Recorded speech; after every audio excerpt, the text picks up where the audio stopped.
Ah, c'est sûr qu'on serait en présentiel, ça irait mieux. Mais enfin, nous ferons avec.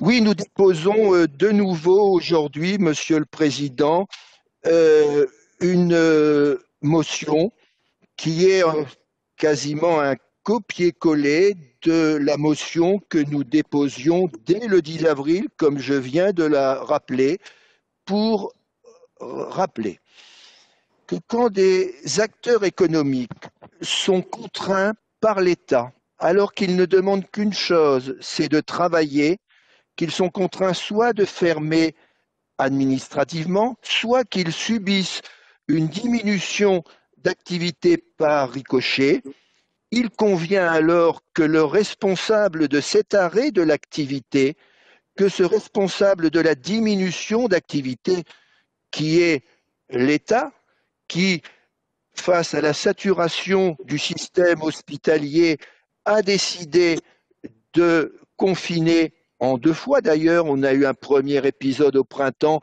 un second à l'automne et là de mettre à l'arrêt une bonne partie de l'activité économique.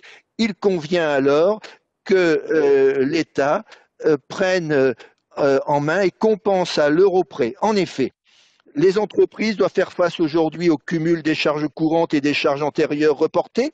Il y a encore celles qui sont fermées administrativement jusqu'au 20 janvier. Leur trésorerie est exsangue du fait du règlement des coûts fixes qu'ils ont dû régler alors qu'il n'y avait pas de recettes.